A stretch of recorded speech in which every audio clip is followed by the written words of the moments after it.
But if you're outside and you're mingling around people, try to kind of keep that distance, as you have heard repeatedly, that use a mask, wash your hands frequently, and social distancing.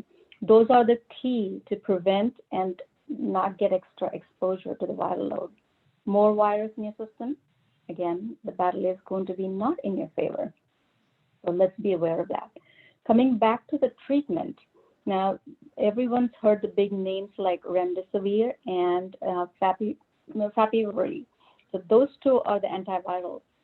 Favipiravir and remdesivir are both antivirals that are used, but they are used early in the disease process.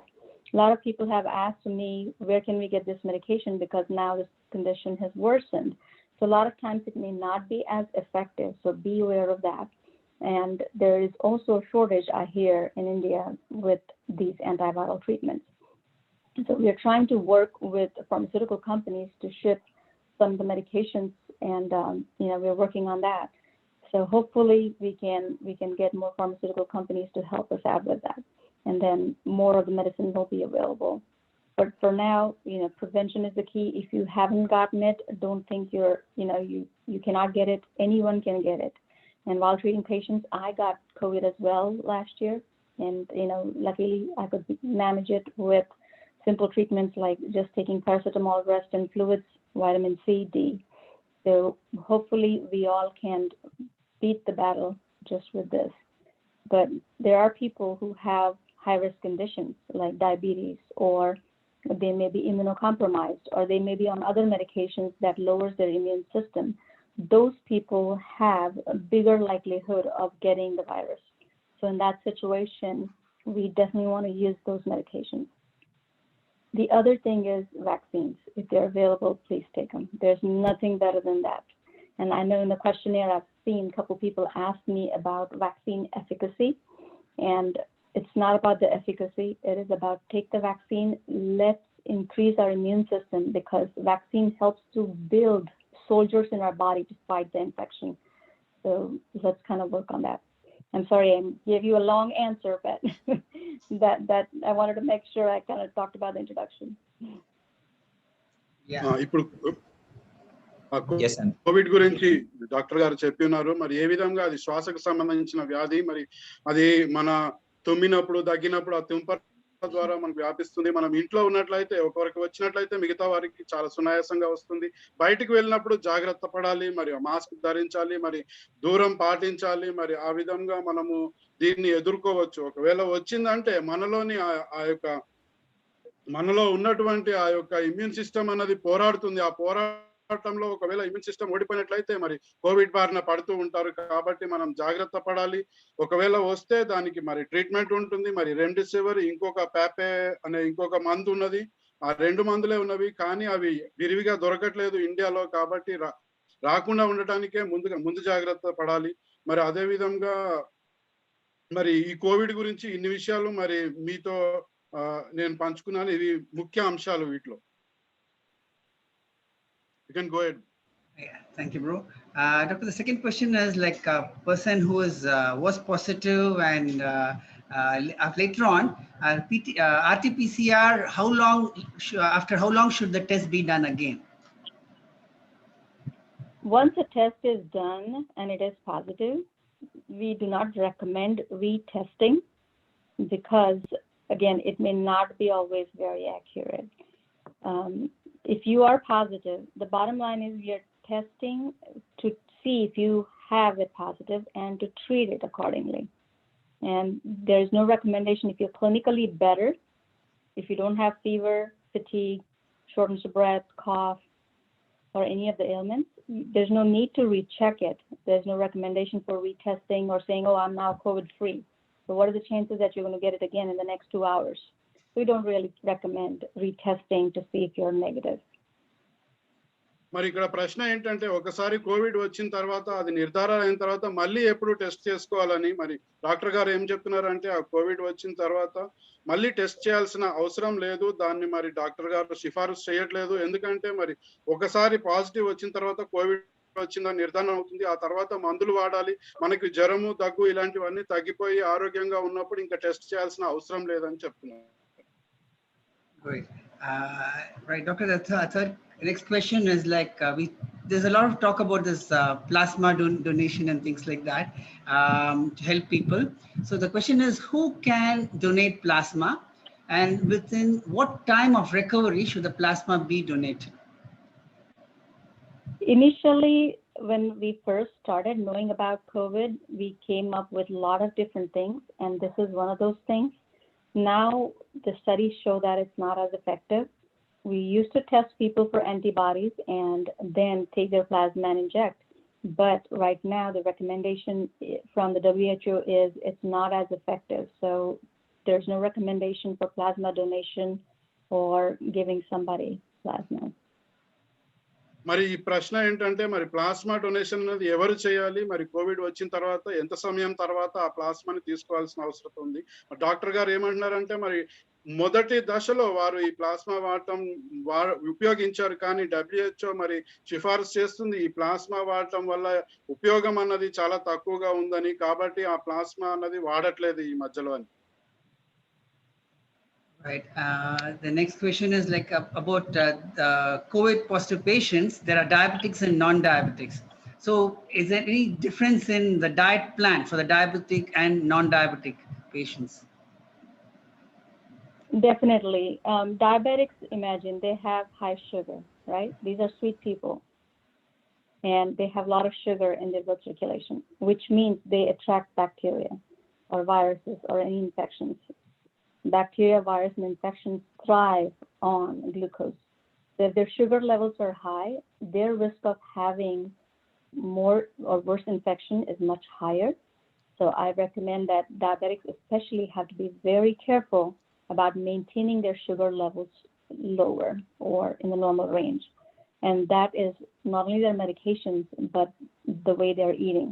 So watch out for simple sugars like rice and bread, pasta, potatoes, all these things have a lot of sugar. So try to avoid those things and eat more vegetables and lean protein, like something that is proteinaceous. So it's basic, simple thing that I could recommend, and if people could note this, keep your diet where you have 30% protein and 70% vegetables. That automatically allows your sugar to go, go down. So when sugar is lower, your risk of bad infection is much lower. And the other thing is, if you are diabetic and if you get COVID, and a lot of times you get treatment with steroids if you have respiratory problems, in that situation, your sugar can go up significantly. So some of the times insulin medication has to be adjusted to that steroid. So at least 1/3 of the dose goes up when you're on steroids for short term. And then long-term recommendation of steroid is not there. Use it as short as possible. But diabetics have to be extremely careful when they're taking steroids and if they have infection. మరి ప్రశ్న ఏంటంటే sugar వ్యాధి ఉన్న వాళ్ళు మరి లేని వాళ్ళు మరి ఏ విధమైన ఆహార పద్ధతులు అవలంబించాలని మరి డాక్టర్ గారు ఏం చెప్తున్నారంటే మరి షుగర్ ఉన్న వాళ్ళకి మరి బ్యాక్టీరియాని వైరస్ ని ఎక్కువ ఆకర్షిస్తూ ఉంటారు, కాబట్టి వారు చాలా జాగ్రత్తగా వారి షుగర్ ని మెయింటైన్ చేయాలి. ఆ షుగర్ లెవెల్ అన్నది దాటకుండా అధికం కాకుండా చూసుకోవాలి. వారు తినే తిండిని బట్టే మరి ఇది సాధ్యం అవుతుంది. డాక్టర్ గారు సిఫార్సు చేసేది 30% ప్రోటీన్లు, 70% వెజిటేబుల్స్, మరి కూరగాయలు ఎక్కువ తినాలి అంటున్నారు. మరి ఒకవేళ మీరు షుగర్ వ్యాధి కలిగిన వారై ఉండి కోవిడ్ బారిన పడి ఉన్నట్లయితే మరి స్టెరాయిడ్స్ వాడతారు. మీకు ఒకవేళ స్టెరాయిడ్స్ వాడి మరి ఆ తర్వాత కోలుకున్నట్లయితే మీ షుగరు అన్నది మరి అత్యధికంగా అవుతుంది. మరి దాన్ని నియంత్రణలో ఉంచుకోవడానికి మీరు సరైన ఆహారాన్ని తీసుకోవాలి. మరి తీసుకోకపోతే మరి ఇబ్బంది ఉంటుంది, కాబట్టి ఆ విధంగా షుగర్ ని మరి అదుపులో ఉంచుకోవాలని చెప్తున్నారు. One thing about this diet you spoke about for the diabetics, 70%, 30% protein and 70% vegetable is a real good point that everybody should remember.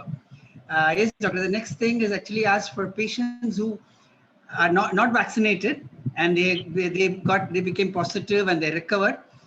The question is, how long after recovery can a non-vaccinated person take vaccine? And along with the question is also that what are the precautions that they need to take after complete vaccination? That's a very good question, Joshua. Once you have COVID positive, let's say you got infection and then you recovered, it is considered that your body develops antibodies to fight the infection. So these antibodies can last anywhere between 6 to 12 weeks a lot of times. So usually they say you don't have to get a vaccine for the first 90 days because you got some protection from the previous infection. But some people can still go ahead and get the vaccine. They're not going to hurt themselves. It's just that you're trying to allow someone else to get the vaccine meanwhile. So it's just because of the shortage of vaccines too, that we are letting these people who already have immunity to use their immunity to fight that infection. And then after 3 months, they can certainly take the vaccine. But there's no harm to taking the vaccine early. Definitely you can take the vaccine early. Did I answer all the questions, or did you have a second part to that question? What are the precautions they need to take after complete vaccination? Okay, so even after you complete the vaccination, since we are in the pandemic where every other person has some kind of infection, it is important to still use your mask and use the same precautions, have hand washing, social distancing, and all that stuff, because you can also be a carrier. That means you can get the virus in your nasal passages, but you may not get infection because you're immune, but you could transmit it to someone else. So it's very important to still do your hand washing, use your mask, and all of those good things. మరి ప్రశ్న ఏంటంటే vaccine తీసుకున్న తర్వాత మరి ఒకవేళ vaccine తీసుకోకుండా ఉండి మరి కోవిడ్ బారిన పడినట్లయితే ఎన్ని రోజుల తర్వాత వ్యాక్సిన్ తీసుకోవాలని, మరి ఒక్కోసారి కోవిడ్ బారిన పడిన తర్వాత మరి మీలో ఆ ఇమ్యూన్ సిస్టమ్ పోరాడుతుంది కాబట్టి 6 నుంచి 12 వారాలకి అది పని చేస్తూ ఉంటుంది. కాబట్టి వ్యాక్సిన్ తీసుకోవాల్సిన అవసరం లేదు, 90 రోజుల వరకు అవసరం లేదు. అయినప్పటికీ తీసుకోవడం వల్ల ఎటువంటి ఇబ్బంది లేదు.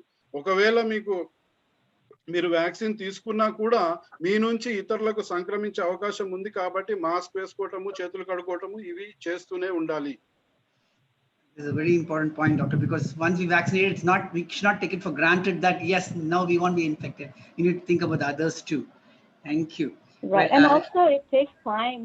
You're right, and also it takes time for the immune system to develop. Once you take the vaccine, it takes about good 2 to 3 weeks for your immune system to start recognizing infection, to develop antibodies. So you want to be careful, because let's say if you got a vaccine today, 2 days from now you got exposed, you can still get the infection because it takes 2 to 4 weeks for your body to generate immunity.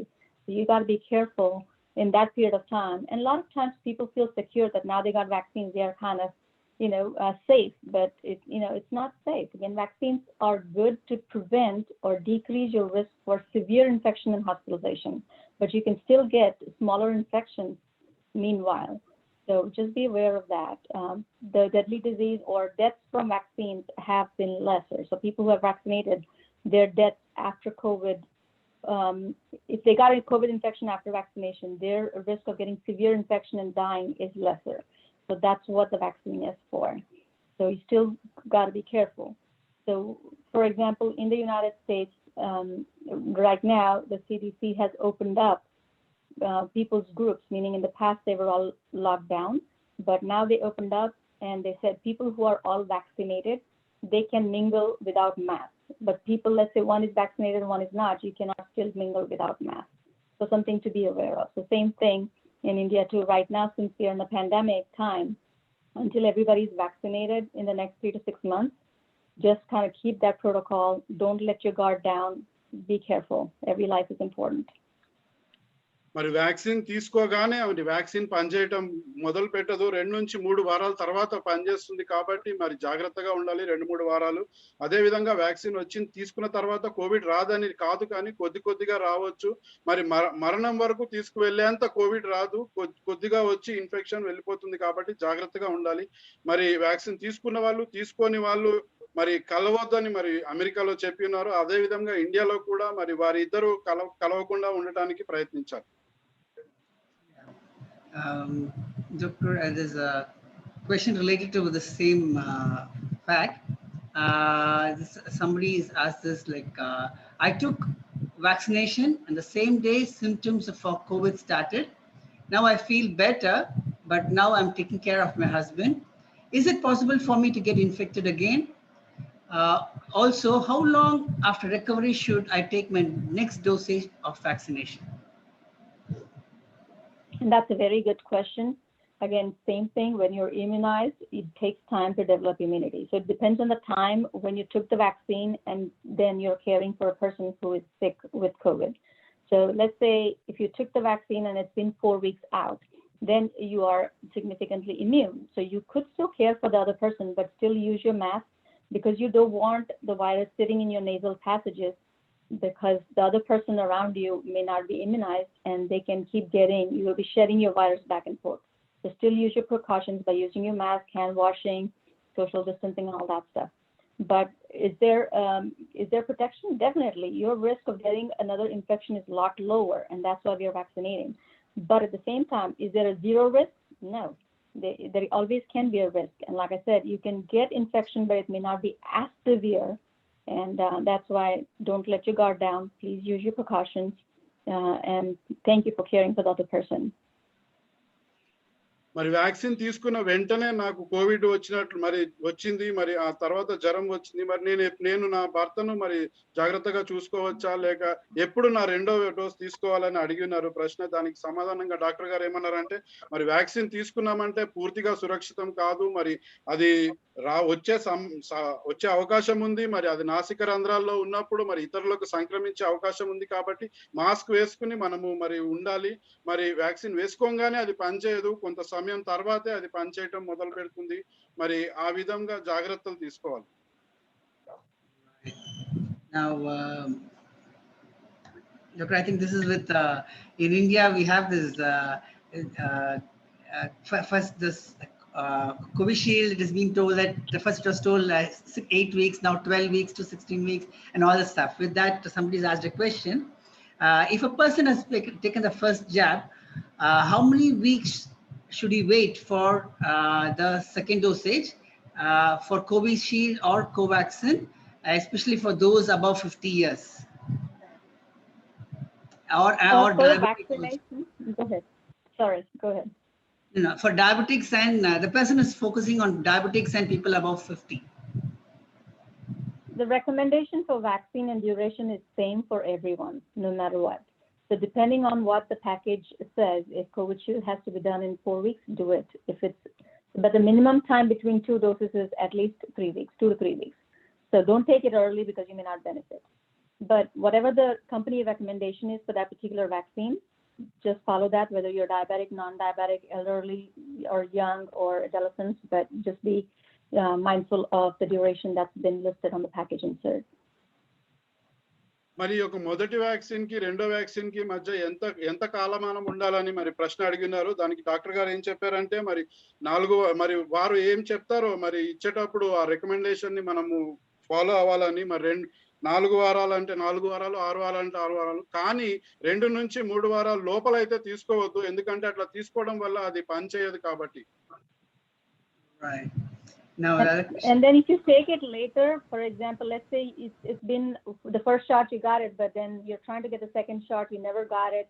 It may be after 2 months that you're getting it, so you don't have to restart the series. You can just take the second shot. మరి ఒకవేళ రెండో dose తీసుకోవడానికి 2 నెలలు గడిచిపోయింది అనుకోండి, మనకి దొరకకుండా, మరి అట్లాంటప్పుడు మళ్ళీ మొదలు పెట్టొద్దు, కానీ ఆ రెండోది తీసుకుని అక్కడితో ఆపివేయాలి. This is a real great valid thing, Doctor. Thank you very much. The next question is about the third wave. It's like scientists are talking about the third wave. Will it be a new mutant? If yes, how ineffective will the vaccines be for the people who are vaccinated? Will a new vaccine be required? That's a very good question. That is something that we are still looking into, but it is in our hands to stop the third wave. So do all the things that you can do to prevent. So staying away from groups and meetings, weddings, and all those things will help to prevent that third wave, because virus has a tendency to mutate, meaning the DNA that is in the virus can change its forms. So it becomes a different mutant. If 1 or 2 of the DNA particles or RNA particles change, it becomes a different mutant of the virus. And viruses are very smart about that. So that's why, to get smarter than them, it's better to be vaccinated, so at least our body recognizes and creates antibodies. Do we know if we're going to fight all the variants? Probably not. Just like flu vaccine, every year we get a different strain and we create a vaccine for that strain for that year. So it covers about 40 to 60% of the strains, not 100%. So hopefully we don't jump into the same problem this time. And hopefully the virus vaccine that we have made is good enough for all the strains that we have currently. But if we can, prevent and catch the infection early and prevent transmission, less likely will allow the viruses to mutate. మరి మూడో దశ వస్తుంది అంటున్నారు కదా, మరి అది వస్తుందా? ఒకవేళ వస్తే మరి అది వేరే రకంగా ఉంటుందా వైరస్? మరి దాన్ని ఎదుర్కోవడానికి వ్యాక్సిన్ పనిచేస్తుందా అన్న ప్రశ్నకు డాక్టర్ గారు సమాధానం చెప్తున్నారు. మరి మూడో దశ వస్తుందో రాలేదో, వస్తుందన్న విషయం మరి ఇంకా నిర్ధారణ కాలేదు. దాని గురించి సైంటిస్ట్ ఆలోచిస్తున్నారు. కానీ దాన్ని రానివ్వకుండా ఉండడానికి మనం జాగ్రత్తలు పాటించవచ్చు. మరి వైరస్ అన్నది మరి మారుతూ ఉంటుంది. మరి మారినప్పుడల్లా దానికి తగ్గ మరి ఇప్పుడు ఫ్లూ వ్యాక్సిన్ ఏ విధం ఫ్లూకి సంబంధించిన వ్యాక్సిన్ అన్నది ప్రతి సంవత్సరం వేరే వస్తుంది. మరి దగ్గర 40% కొత్తగా వచ్చే వైరస్లని అది అధిగమిస్తుంది. మరి అన్నిటికీ మరి పనిచేస్తుందా అంటే చేయలేదు, కానీ 40% వాటికి చేస్తుంది. కాబట్టి మనం జాగ్రత్తలు వహించడం మాత్రం మనం చేయగలము. మరి దీని గురించి మనం ఆశిద్దాము, మనం తీసుకున్న వ్యాక్సిన్ మరి రాబోయే మ్యూటెంట్స్ కూడా పనిచేస్తుందని. Doctor, the next question is related to the children. Children of that is 2 to 18 years age. The question is, how many children were affected by the second wave? How much will the third wave affect this group? And what kind of protection is needed? Luckily, children are not affected like adults are. So that's one of the good things. A lot of kids are considered stronger for some reason, and they have not gotten serious illness. They have gotten more like a cold-like symptoms, and then they get over it, but they're good transmitters. So if children get sick, people around them can get sick. The children may not be as sicker as the adults would be. So that's a good thing. But at the same time, we do not have studied vaccines yet for kids because they can be, again, good transmitters. They themselves do not get severely sick, which is a good point. As far as waves go, again, same thing. That's why we have put them out of schools and they're doing virtual learning to prevent transmission of infection. So let's continue to isolate until we can beat this virus. Once we have at least good 70 to 80% people vaccinated, we could say that, hey, our immune system is good, and then we can go back to our normal lives. మరి ప్రశ్న ఏంటంటే, రెండో దశలో పిల్లలు ఎంతగా మరి effect అయి ఉన్నారు? మరి ఈ యొక్క కోవిడ్ బారిన 2 నుంచి 18 సంవత్సరాల పిల్లలకి ఎంతవరకు ఇది వచ్చింది అని మరి డాక్టర్ గారు చెప్తున్నారు. మరి ఎక్కువ శాతం పిల్లలకు రాలేదు. పిల్లలకు మరి ఎందుకో గానీ అదొక శక్తి ఉంటుంది. ఈ యొక్క వ్యాధి వచ్చినా కూడా మరి అది కేవలం దగ్గు జలుబుతో వెళ్ళిపోతూ ఉంది. కానీ వాళ్ళు మరి ఇతరులకు దాన్ని పాకుతుంది. కాబట్టి కుటుంబ సభ్యులు జాగ్రత్తగా ఉండాలి.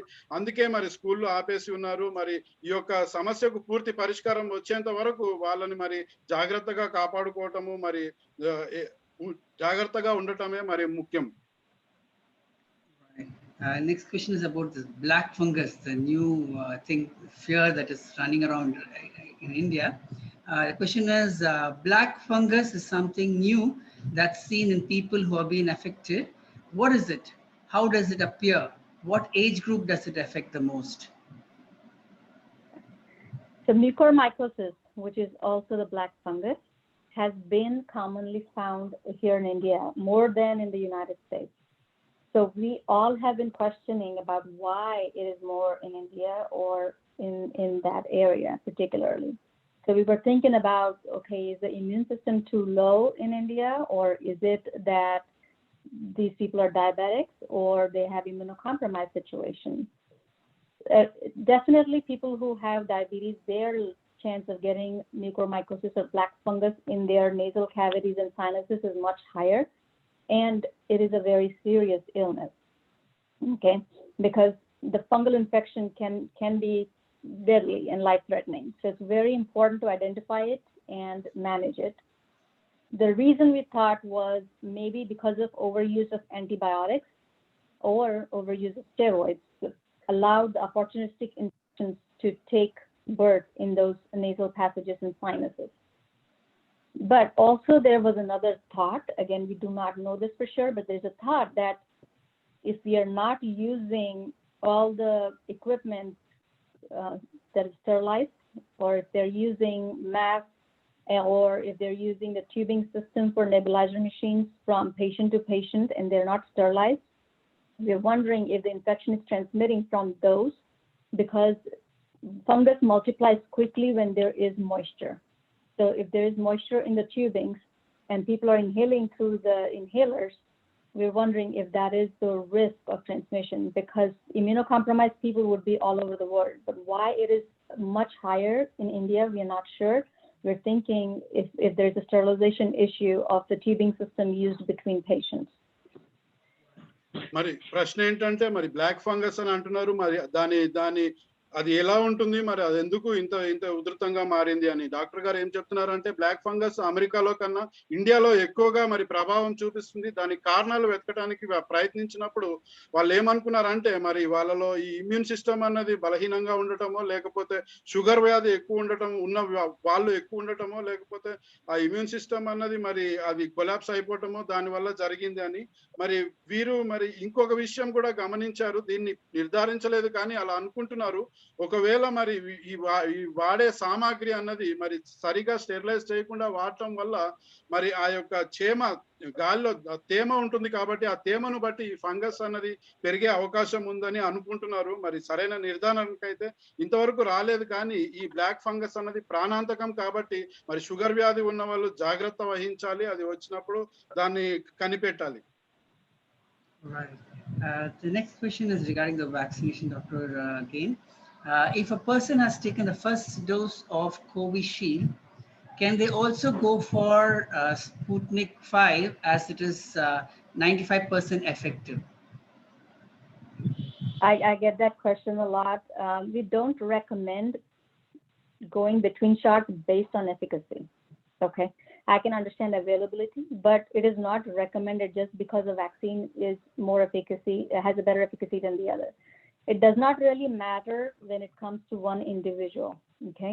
So vaccines currently here have shown that whatever efficacy they showed in the lab, they have been more efficacious in person. When after the post-market analysis, they showed that more people got more benefit out of it than what the vaccine efficacy showed in the lab. But I'm not 100% sure what the efficacy is listed for Covishield and Covaxin, but there is no recommendation going based on the efficacy, because that study is for that strain in that lab. So we cannot apply that to a general population. So if Sputnik was made in Germany and we are trying to use that in India, can we predict the efficacy would be same? Probably not. So don't go by efficacy. If any shot is more than 50 to 70% efficacious, it is a good shot. Just take it, because again, you have better chance of prevention. If you got 70% prevention, I would take that versus 30% chances of having to get COVID. So yeah, so 70% is always better than 30. But post-market analysis showed that people do better after the vaccine. మరి ప్రశ్న ఏంటంటే, మరి Covishield తీసుకున్నాను నేను ఇంతకు ముందు, మరి ఇప్పుడు స్పుత్నిక్ 5 అన్నది వచ్చింది, దానికి ఎక్కువ ప్రభావం చూపిస్తుందని చెప్తున్నారు కాబట్టి మరి నేను దాన్ని తీసుకోవచ్చా అని. మరి డాక్టర్ గారు ఏం చెప్తున్నారంటే, ఈ ప్రభావ శాతం అన్నది మరి వారు టెస్ట్ చేసేది ఒక ల్యాబ్ లో టెస్ట్ చేస్తారు, ఒక రకానికి చెందిన వాళ్ళ అది దాన్ని నిర్ధారించుకోలేము. మరి ఎన్నోసార్లు ఆ ప్రభావ శాతం అన్నది బయటకు వచ్చిన తర్వాత మార్కెట్ లో మరి అందరికి వేసిన తర్వాత చాలా ఎక్కువగా ఉంటుంది. మనకి అవకాశం దొరికినప్పుడు మనం 50% కన్నా ఎక్కువ ఏది ప్రభావం చూపించినా దాన్ని ఆ యొక్క వ్యాక్సిన్ ని తీసుకోవాల్సిన అవసరం ఎంతో ఉంది. మరి అది 70% అయినప్పటికీ మీకు 30% వచ్చే రిస్క్ ఉంది కాబట్టి మరి ఆ విధంగా వెళ్లకుండా మనకు అందుబాటులో ఉన్న వ్యాక్సిన్ తీసుకోవాలి. మరి 2-3 వ్యాక్సిన్లు కలిపి తీసుకోవద్దు, ఒకదాన్నే తీసుకోవాలి, దాన్నే రెండోసారి తీసుకోవాలి. Right. Thank you, doctor. And the next question is about what are the post-COVID complications that one should expect or be prepared for? That's a very good thing as well. Again, we are observing a couple of these things. The most common thing is fatigue. A lot of people are still tired even after a couple of months of COVID. We don't know why. Not everybody is, but some people are experiencing tiredness for longer durations with no explanation. They may not have fever, cold, cough, shortness of breath, but they're more tired than usual. That's one common thing that we are seeing among some folks.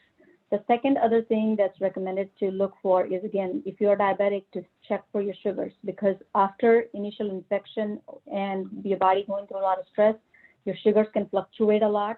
So just be mindful about your diet, your regular medications. Number 3 is thyroid issues. So we've seen that some people have inflammation of their thyroid, and the thyroid can be abnormal for any illness or during the illness. But after the illness, sometimes thyroid does have a bad behavior.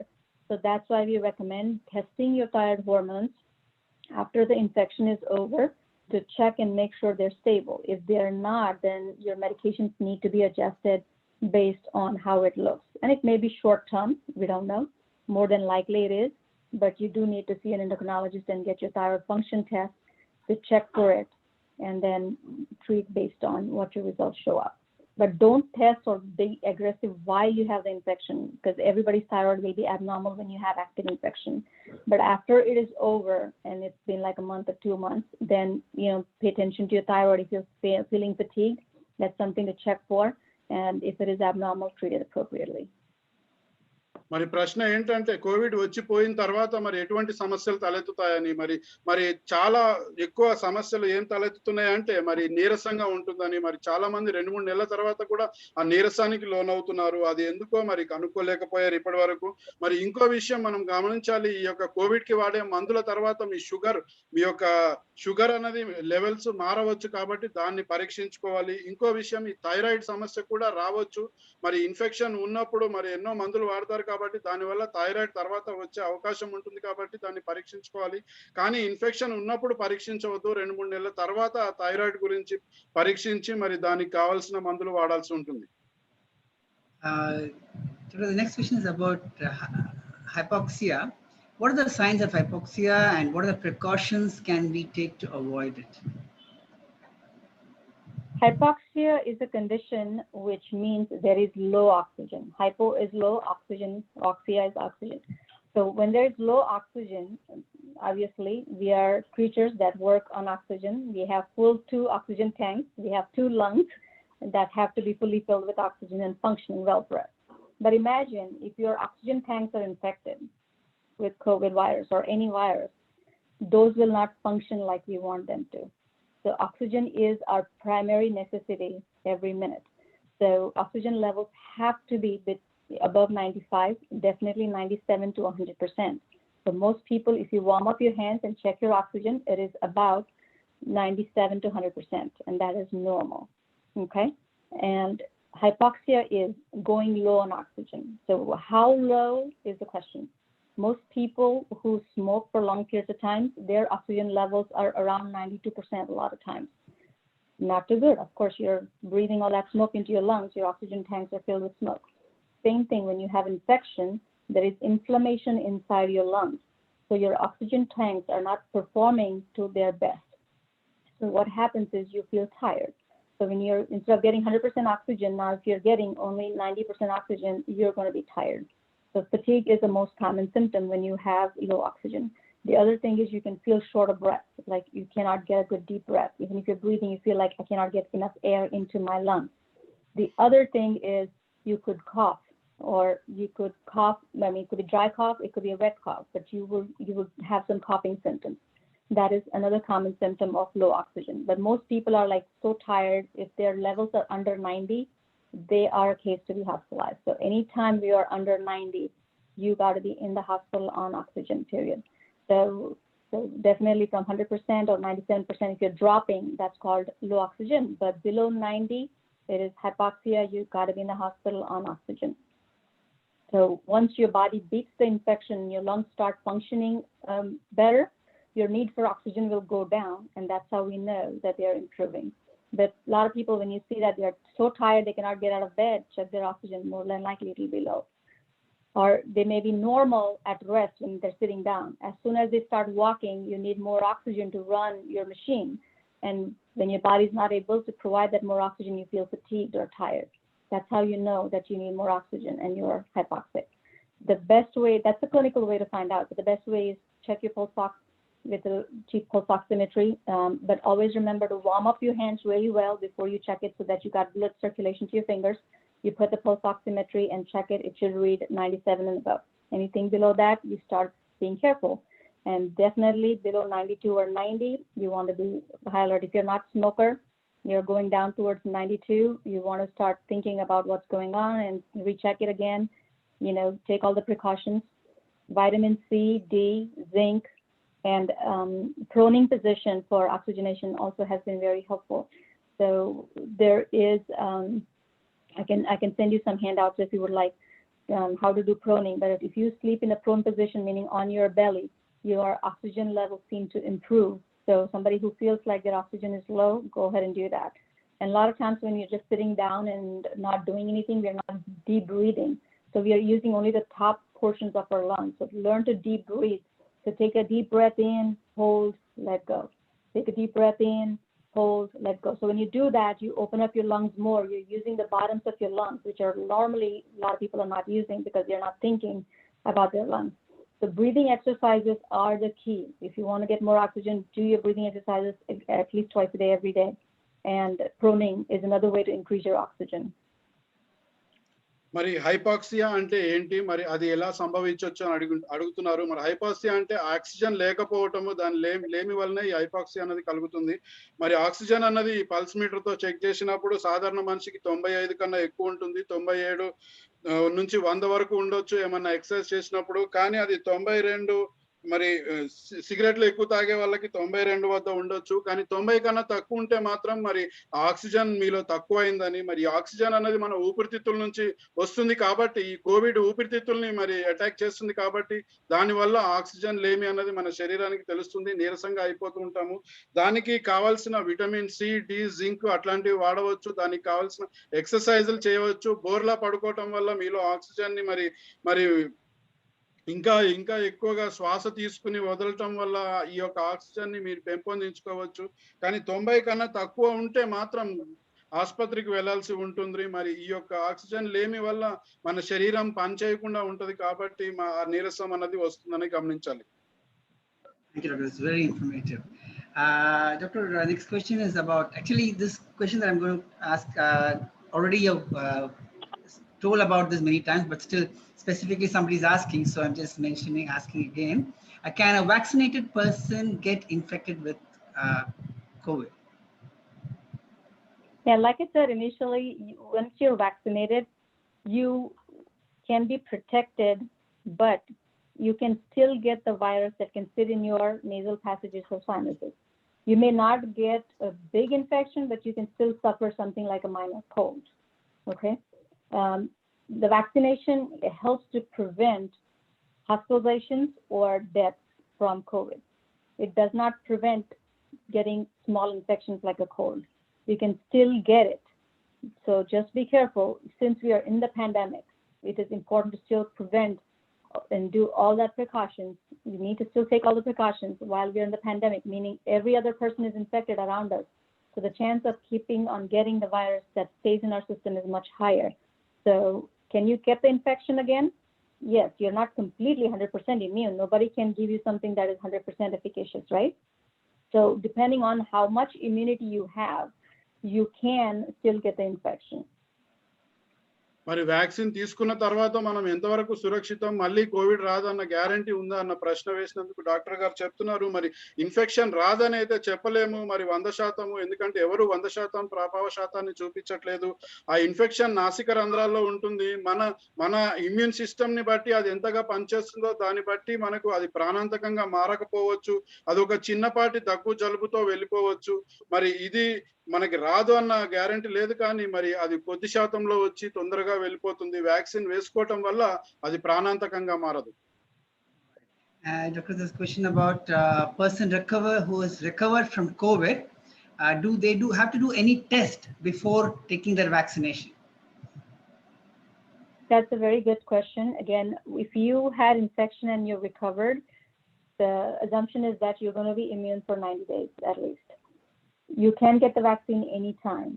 You do not have to test before getting the vaccine because there's no point. You're going to get the vaccine to help increase your immune system.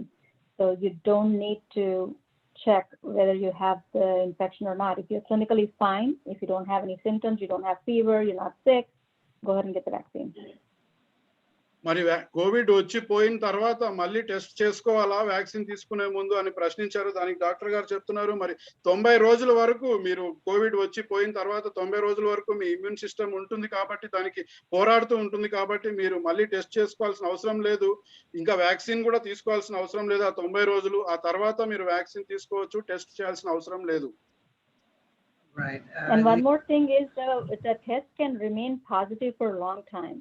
So once you have COVID and you tested, and let's say your symptoms are gone away after 2 weeks, if you retest it, a lot of times the test will remain positive for a long time. So that's why we don't recommend testing to see if it's cured, because the test can stay positive for weeks and weeks and weeks. మరి Covid వచ్చిపోయిన తర్వాత మీరు test చేసుకున్నా కూడా 2-3 వారాల తర్వాత test చేసుకున్నా కూడా అది పాజిటివ్ వస్తుంది కాబట్టి దానిలో ఆ టెస్ట్ చేసుకోవడానికి అర్థం ఉండదు కాబట్టి టెస్ట్ ని సిఫారసు చేయట్లేదు. The next question is about a person who has recovered from COVID. The question is, if a person has recovered from COVID but still experiencing uneasiness in breathing, what should they do? Again, the best thing, if they are recovered from COVID, congratulations, that's good. That's a very good thing. And you may have small symptoms of fatigue, shortness of breath, for which you can use your deep breathing exercises. Some people might need something called a albuterol inhaler to do inhalation to help open up their lungs so they can get more oxygen in. So that is a possibility. And again, stay away from pollution if you can. So that helps a lot with your lung health. If you're smokers, please stop smoking. And also, secondhand smoke can affect a lot of people too. If there are any smokers in the house, stay away from that, because you're trying to help your lungs to recover. So any increase in oxygen is going to help you. So deep breathing exercises are the key to continue to stay healthy. Other things that help improve your immune system is your vitamin C, D, and zinc. So you can take that for the next 3 months since we are in the pandemic. So the recommendation is to take vitamin C about 2 grams. Again, in India, there may not be a lot of vitamin C tablets available, but what you could do is use your local lemons. Those are the best resources for vitamin C. And then there is amla or ushirkayalu. Use that. Those have high vitamin C. So every day you should be eating those, literally. During this pandemic, whether you have COVID or not, every day use your lemons and amla, because they help to improve your vitamin C. So vitamin C is the biggest component in your immune system for any viral infection or any infection. Number 2, vitamin D. Vitamin D, whether you sit in the sun or not, there has been a pandemic of vitamin D. If you check your vitamin D, a lot of people have low vitamin D. So there is vitamin D available in the pharmacy for cheap. So get those vitamin D supplements and take them. What is the routine recommendation? I would say most people, since they are low on vitamin D, you can get the high dose of vitamin D. If you want to write this down, please do so. This is very important information. Vitamin D is available as 60,000 IU or international units. You can take this 1 a day for 3 months for most individuals. Children could do it every other week or once a month. But this helps to build your immune system. And I have seen some people take this every day. Please do not do that. That will be very high dose. If that's not available, there is 1,000 units of vitamin D available to take 1 a day. If somebody wants to take it every day, that's available too. You can take 1 a day every day for the next 3 to 6 months. But if you want to take high dose and not worry about taking a lot of pills, you can take, let's say, 1 vitamin D, 60,000 units once a week. Like every Sunday, you remember to take the pill for the next 3 months to build your vitamin D, and that will help with your immune system. So these are things that you can do to prevent. Zinc is available over the counter. I think Zinco White in India, take that 1 a day. That'll help. So these are 3 primary things for prevention. So vitamin C from your lemons and your ushirkayalu or amla. Number 2 is your vitamin D. Number 3 is your zinc. And overall, the 2 important things is hydrate. Drink a lot of water, because water flushes things out of your system. Next is drink, do the breathing exercises. So those are the other 2 things. So the 3 vitamins we talked about, and the 2 things to do is breathing exercises and hydration. Those will be the key things to prevent, and if you already got COVID, to prevent another infection. మరి ప్రశ్న ఏంటంటే Covid వచ్చిపోయిన తర్వాత శ్వాస సంబంధమైన ఇబ్బందులు ఇంకా కొనసాగుతున్నాయి. దానికి ఏం చేయాలని అడిగినారు. దానికి డాక్టర్ గారు చెప్పినారు. మరి డీప్ బ్రీతింగ్ ఎక్సర్సైజెస్, మరి శ్వాస లోతుగా పీల్చుకొని మరి ఆ ఎక్సర్సైజెస్ చేయటం వల్ల మరి ఆ యొక్క లంగ్స్ ని మరి ఆ ఊపిరితిత్తుల్ని మరి మీరు ప్రభావితం చేయవచ్చు. మరి అదే విధంగా ఆక్సిజన్ కూడా ఎక్కువగా అందుతుంది. మరి ఎజిత్రాల్ ఇన్హేలర్లు వాడవచ్చు.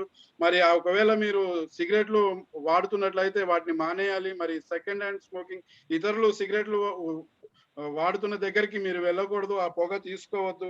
మరి అదే విధంగా విటమిన్ సి, విటమిన్ డి, మరి జింక్, మరి విటమిన్ సి కొరత ఉండొచ్చు ఇండియాలో. విటమిన్ సి మరి నిమ్మకాయలు మరి ఉసిరికాయల ద్వారా విటమిన్ సిని పొందవచ్చు. అదే విధంగా మరి విటమిన్ డి కూడా మరి హై డోస్ తీసుకోవాలి. వారానికి ఒకసారి 6000 IU ఇంటర్నేషనల్ యూనిట్స్ మరి ఇది తీసుకోవాలి. మరి పిల్లలకైతే 2 వారాలకు ఒకసారి లేక నెలకు ఒకసారి తీసుకోవాలి.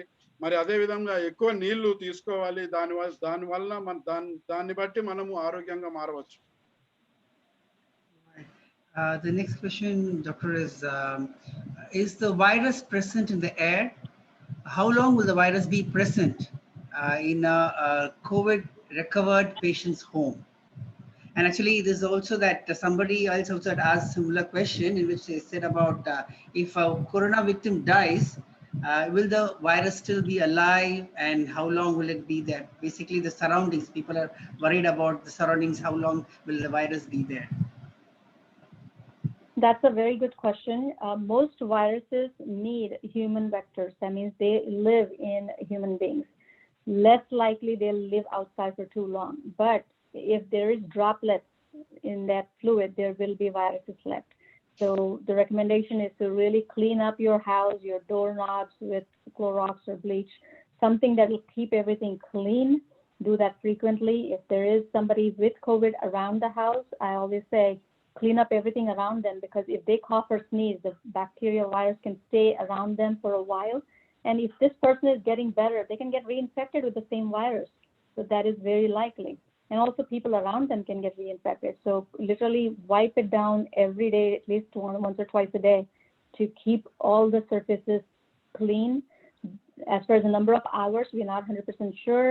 Whether it's going to be 2 hours or 6 hours, we don't know, but clean as much as possible with disinfectants, and use as many resources as possible for that.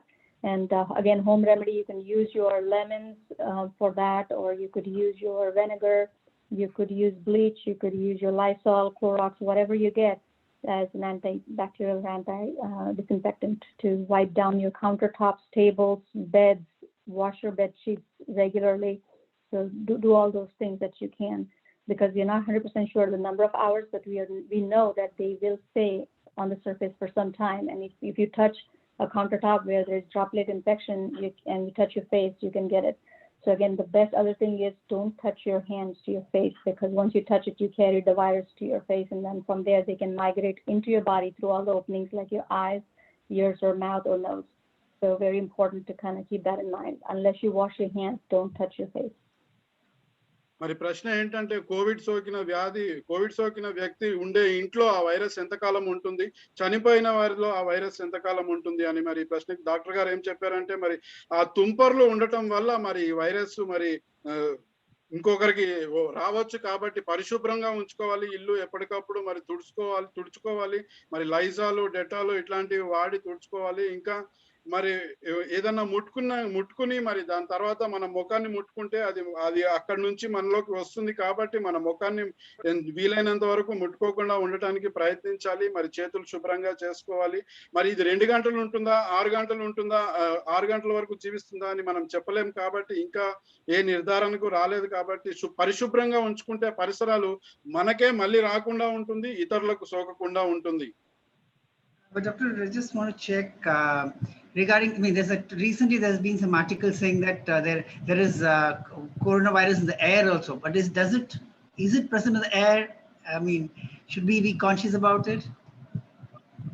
Right. Since it's a droplet infection, the droplets are very fine particles of fluid that carry the virus. So they're likely to stay. And then those people who have air-conditioned houses, they have to be careful because they do circulate that air. So some of the disadvantages is we may be circulating the same air. Unless you have open doors and windows, you tend to at least get fresh air in, but recirculated air seems to carry it more often. మరి ఈ virus అనేది గాలిలోంచి సోకుతుంది అన్నారు కదా, మరి అంతవరకు నిజమని doctor గారిని అడిగినప్పుడు డాక్టర్ గారు ఏం చెప్పారంటే, మరి ఆ తుంపర్లు మరి చిన్నగా ఉంటాయి కాబట్టి అవి గాలిలో ఉండవచ్చు. మీరు ఒకవేళ ఏసీ వేసుకుని ఉంటే అవే తుంపర్లు మళ్ళీ లోపలికి వస్తూ ఉంటాయి కాబట్టి అట్లాంటి ప్రదేశాల్లో జాగ్రత్తగా ఉండాలి. మరి కిటికీలు తలుపులు తెరుచుకుని గాలి వీచే ప్రదేశం అయితే మరి అట్లాంటి ఇబ్బంది ఉండదు. ఈ తుంపర్లు మరి చిన్నగా ఉంటాయి కాబట్టి గాలిలో ఉండే అవకాశం ఉంది. Right. The next question is about a person asked, if a person was with corona symptoms but did not get tested, they took medicines and were isolated, will there be any side effects for with the medicines if they were not actually positive with corona? That is a good question. So there's two things. Now, since you're in a pandemic where there's a lot of people who have COVID, if you have some symptoms of cold, you can assume that it's COVID. Yes, because we are in the pandemic where there's so many people infected. So if you take treatment based on symptoms, if somebody has dry cough, fever, fatigue, loss of taste and smell, they have COVID, whether you test it or not. So you treat them as COVID. That's true. But somebody just feels, I'm a little tired and I think I've got COVID. No, don't do that. Just be careful with overtreating also, because overtreating can increase your risk for drug resistance, meaning the antibiotics that you take may not be effective when you really need them. So do not overtreat, but at the same time, remember, if you have at least 2 or 3 symptoms like dry cough, fatigue, and loss of taste or smell, more than likely you are COVID positive. Even if the test comes back negative, a lot of times we treat them as COVID positive because their symptoms are very much like COVID. Okay, so it is okay to clinically treat based on infection. So whatever their local protocol is of antibiotics, steroids, and ivermectin, whatever the local protocol is, use that. Again, do not go to the hospital unless you have shortness of breath. Okay, so use your outpatient resources, or if you have mobile clinics that come and treat you, use those resources versus going to the hospital. So hospitals, try to use those only if you're needing IV medications or oxygen. And a lot of times some people can get their oxygen and be at home because basically you're fighting the infection. There's no true big medication. Early on, if you're very sick, within that first few days, the antiviral medications work, like the remdesivir and ramiprevir. They work only in that first few days. If you have crossed that first 1 or 2 weeks, then more than likely you have to just build your immune system and fight off infection. So it is okay to treat with azithromycin. Again, don't go for steroids unless you have lung infection, meaning somebody's tested your lungs and listened to your lungs and says, okay, you are wheezing or having shortness of breath. Then use steroids, because overuse of steroids is also one of the reasons that people could get secondary infections like the fungal infections and the mucormycosis and stuff like that. మరి ప్రశ్న ఏంటంటే, ఒకవేళ నాకు Covid ఉందని నిర్ధారణ కాకపోయినా మరి లక్షణాలు ఉన్నాయి కాబట్టి నేను మందులు తీసుకుంటే ఆ మందులు తీసుకోవటం వల్ల ఏమైనా నష్టం ఉంటుందా అని. మరి డాక్టర్ గారు ఏం చెప్తున్నారంటే, మీకు 2-3 లక్షణాలు ఒకేసారి ఉన్నట్లయితే, మీకు నీరసము, దగ్గు, ఇంకా వాసన తెలియకపోవటము, రుచి తెలియకపోవటము, ఇట్లాంటివి 2-3 ఉంటే అప్పుడు మీరు దాన్ని కోవిడ్ కింద తీసుకొని మీరు మందులు వాడటం వల్ల ఎటువంటి అపాయము లేదు. కానీ కేవలం నీరసంగా ఉందని మందులు తీసుకోవద్దు. అట్లా తీసుకున్నప్పుడు మరి ఏమవుతుందంటే, అవసరమైనప్పుడు శరీరానికి ఆ మందులు పనిచేయటం మానేస్తాయి. కాబట్టి జాగ్రత్తగా వాడాలి. మరి ఈ రెమ్డెసివిర్ ఇవి మొదటి వారం వరకే పనిచేస్తాయి. మరి ఆ తర్వాత ఒకవేళ మీరు వారం దాటిపోయిందంటే మరి ఎజిత్రోమైసిన్ ఇట్లాంటి మందులు వాడాలి. మరి స్టెరాయిడ్స్ సాధ్యమైనంత వరకు తక్కువ వాడాలి. ఎందుకంటే వాటిని ఇంకా లంగ్స్ లో ఇన్ఫెక్షన్ ఉందని నిర్ధారణ అయితేనే అవి వాడాలి. ఎందుకంటే అవి వాడటం వల్ల మరి బ్లాక్ ఫంగస్ ఇట్లాంటి దుష్ప్రభావాలు ఉండవచ్చు. కాబట్టి మరి జాగ్రత్తగా వాడాలి. మరి ఒకవేళ మీకు 3 లక్షణాలు ఉంటే మరి అది కోవిడ్ గా భావించి మందులు తీసుకోవటం వల్ల ఎటువంటి ఇబ్బంది లేదు అని డాక్టర్ గారు చెప్తున్నారు. The next question, doctor, is about this infections like respiratory infections. What is the difference between pneumonia, lung infection, and COVID? Okay. So COVID is the name of COVID infection. The virus that causes COVID infection is coronavirus. Okay. So lung infection is a general infection, saying that if the lungs are infected, we call lung infection. The scientific name for, or the medical term for lung infection is pneumonia. There are other kinds of lung infections, but pneumonia is the most common lung infection. మరి Covid virus వల్ల సంభవించే ఒక lung infection ని, మరి corona virus వల్ల సంభవించే ఒక lung infection ని, ఊపిరితిత్తుల ఇన్ఫెక్షన్ ని కోవిడ్ అంటారు. మరి ఇతర సమస్యలు కూడా ఊపిరితిత్తులకి రావచ్చు, ఇతర వైరస్ల వల్ల కూడా రావచ్చు. వాటిని మరి జనరల్ గా నిమోనియా అంటారు. మరి ఆ విధంగా దాన్ని ఊపిరితిత్తుల ఇన్ఫెక్షన్ అని జనరల్ గా అంటారు. కానీ ఈ ప్రత్యేకంగా కరోనా వైరస్ తో జరిగింది Covid. This is a question from a person who's right now in this quarantine. He says, since I'm on the 5th day of quarantine and maintaining a saturation level between 96 and 98, also I do not have fever, no cough, no body pain. I haven't lost my appetite. Still, I'm worried as people say things may turn bad after the 7th day. All right, number one thing is stop worrying. I think when you worry too much, your stress itself will decrease your immune system. So the mind is everything, okay? So put in your mind that you're going to be fine, you'll be fine. Number one thing, once you are COVID positive with infection, quarantine yourself for 2 weeks. Very, very important, okay?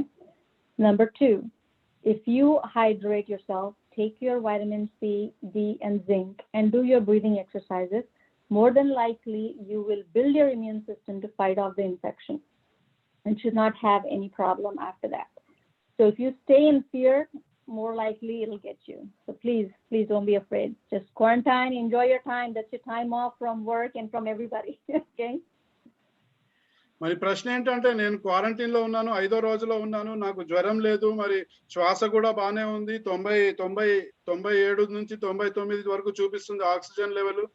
మరి నేను మరి ఇట్లాగే ఉండాలా? మరి జనం ఏమంటున్నారంటే 7వ రోజు తర్వాత మరి తీవ్రమైన పరిస్థితులు వస్తాయి అంటున్నారు. మరి నేను చింతిస్తున్నాను దాని గురించి అని. మరి డాక్టర్ గారు ఏమంటున్నారంటే, చింతించాల్సిన అవసరం లేదు, ఆ చింత వల్ల మీకు ఇబ్బంది ఎక్కువ అవుతుంది. మీరు మరి vitamin C, vitamin D, zinc వేసుకుని మరి 14 రోజులు మరి ఆ క్వారంటైన్ లోనే ఉండాలి. తప్పకుండా ఉండి మీ ఇమ్యూన్ సిస్టమ్ ని బలపరుచుకుంటే ఆ ఇన్ఫెక్షన్ ని మీరు అధిగమించవచ్చు. కాబట్టి మీరు చింతించడం మానేసి మరి ఆ విధంగా చేయండి. Doctor, there's a question related to the diet that you mentioned with 30% protein and 70% vegetables. Patient who's a diabetic is asking, like, being a diabetic and having kidney problem, can the COVID patient take protein? Yes, actually, there's a lot of fear about protein and kidneys, okay? The problem is the understanding of protein levels. Normally, a person needs about 0.8 to 1 gram of protein per kilogram of body weight. So somebody who is 70 kilos will need about 70 grams of protein, roughly. So if you eat 1/3 to 2/3 ratio of protein to vegetables, you're not going to overeat protein. This is adequate protein, okay? So a lot of people are undernourished. They don't get enough protein. It is very important to eat your lentils and beans, soybeans, which have good amount of protein. At the same time, when you have a kidney issue and you have diabetes, it is also important to have adequate protein. We are not overdoing protein. When you eat more than 2 or 3 grams per kilogram of protein, then that's high, okay? A lot of people think, okay, because I have kidney issue, I should not eat protein. That's not the thing. A lot of people are misunderstanding about adequacy of protein. So we are talking about adequate protein that is necessary to maintain good health. So adequate protein is about 0.8 to 1 gram of protein per kilogram. So, you are not going to overdo if you're going to take 70 grams of protein per day. So you want to make that judgment. A lot of people eat less than 30 grams of protein per day, and that's why they have a lot of problems with fluid retention. So especially in diabetics and kidney problems, they have fluid retention because of low protein. So you want to make sure you get adequate protein, not inadequate protein. మరి ప్రశ్న ఏంటంటే మరి నాకు diabetic ఉంది, మరి kidney సమస్య కూడా ఉంది, మరి ప్రోటీన్ అధికంగా తీసుకోవడం వల్ల ఏమైనా ఇబ్బంది తలెత్తుతుందా అని. మరి డాక్టర్ గారు ఏమంటున్నారంటే నార్మల్ గా మనిషికి మరి వారి బాడీ వెయిట్ కి అనుసారంగా 1 కేజీకి 0.8 నుంచి 1 గ్రాము ప్రోటీన్ తీసుకోవాల్సిన అవసరం ఉంది. సరైన మోతాదులో ప్రోటీన్ తీసుకోవటం అనేది చాలా అవసరం. కాబట్టి మనము ఎప్పుడు ఎక్కువగా తీసుకుంటున్నాం అనుకోకుండా సరైన ప్రోటీన్ అన్నది తీసుకుంటే మనకి మరి నీరుని మరి ఫ్లూయిడ్ రిటెన్షన్ కి అది ఎంతగానో ఉపయోగపడుతుంది. మరి దానివల్ల ఎంతో ఉపయోగం ఉంటుంది. కాబట్టి సరైన మోతాదులో ప్రోటీన్ తీసుకోవటం వల్ల ఎటువంటి ఇబ్బంది లేదు. Doctor, there's a person who has been positive. He's asking, it looks like he's not, he wanted to donate plasma, but was not able to donate plasma. Why is that I'm not able to donate plasma, though I was positive earlier? There's a question, doctor.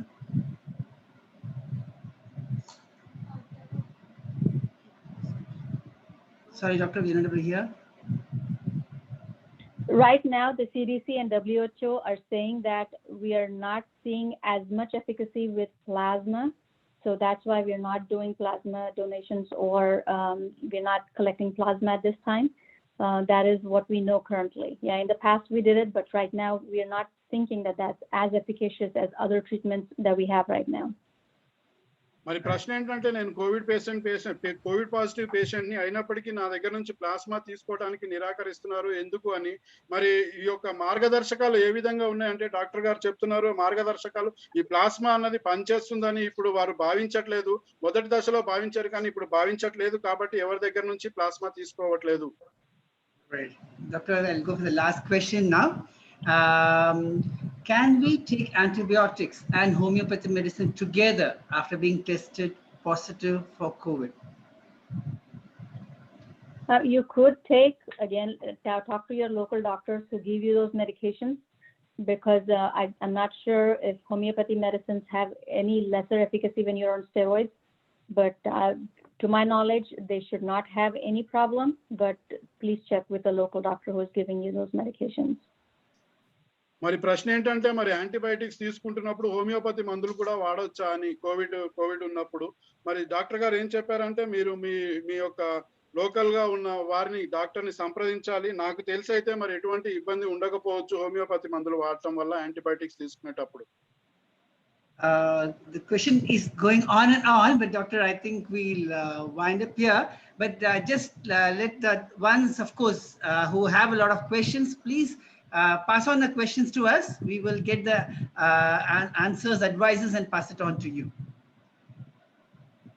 మరి ప్రశ్నలు వస్తూనే ఉన్నాయి కాబట్టి మరి మీరు మీ ప్రశ్నలను మరి సహోదరుడికి పంపించినట్లయితే వాటికి తగిన ఉత్తరాన్ని మీకు తర్వాత పంపిస్తారు. Thank you very much, doctor. I hand over to Satish. ధన్యవాదాలు డాక్టర్ గారు. Oh, thank you very much, Mr. Anthony. You did an excellent job with translation. I can't believe it. You did a super good job. I could not believe you translated my English into super nice Telugu. Thank you for doing that. And it's my honor and pleasure to be with you all. I hope I have answered some of your questions and gave you some relief with your stress about questions and a lot of media and confusion out there. I hope I have clarified some of those. But it's my joy and pleasure to help anytime, and it's been my honor to be here. Thank you so much.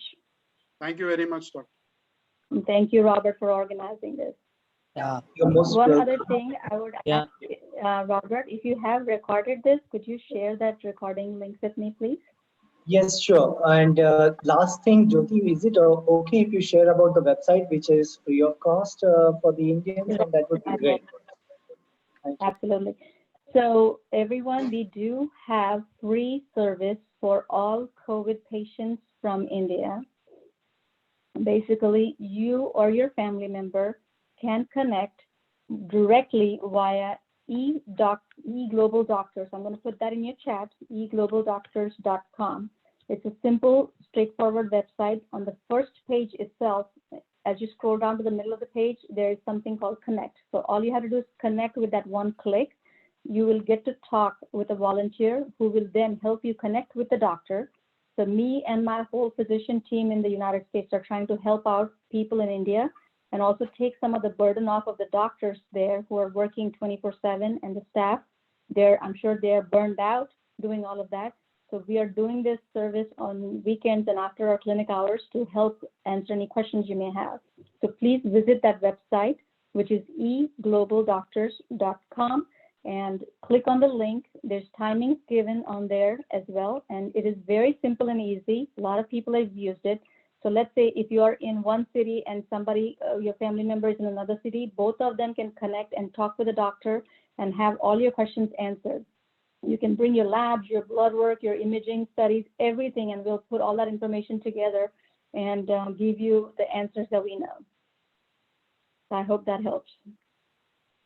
మరి ఉచిత సలహాలు వైద్య సిఫార్సులు మరి వారు దయచేస్తున్నారు. మరి ఆ యొక్క ఈ వెబ్సైట్ కి వెళ్ళినట్లయితే eGlobalDoctors.com కి వెళ్ళినట్లయితే మీరు ఉచితంగా మరి ఒక బటన్ క్లిక్ చేయటం వల్ల మీకు డాక్టర్ సహాయం దొరుకుతుంది. మరి వారు మీకు తగిన సహాయం చేస్తారు. మందులు ఏవి వేసుకోవాలి, ఎట్లా ఉండాలి అని మొత్తం మరి ఇండియాలో ఉన్న కోవిడ్ పేషెంట్స్ అందరికీ మరి ఎవరికైతే అవసరత ఉందో వారికి ఉచితంగా సలహాలు ఇవ్వడానికి వారు సిద్ధంగా ఉన్నారు.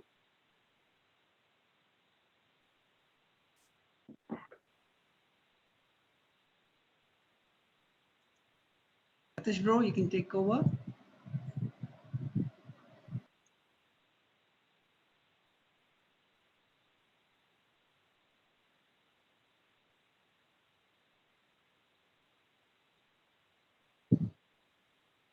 Bro Satish, can you hear?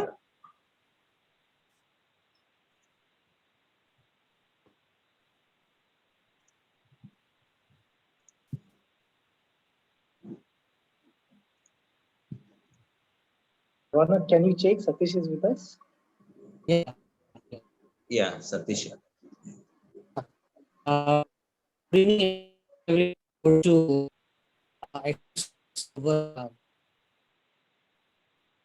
it's for your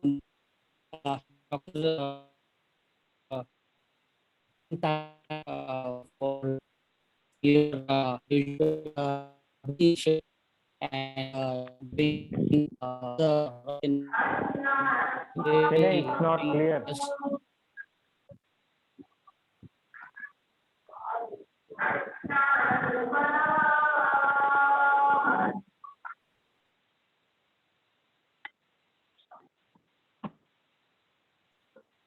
Anthony, are you able to hear Satish or? No. You're not able to hear, right? I think there is some signal problem with Satish, but I'm sure what Satish wanted to try to say is a big thank you to Dr. Jyoti. Can you mute? Okay, thank you. So I'm sure Satish was trying to communicate a big thank you to Dr. Jyoti for this wonderful session and help and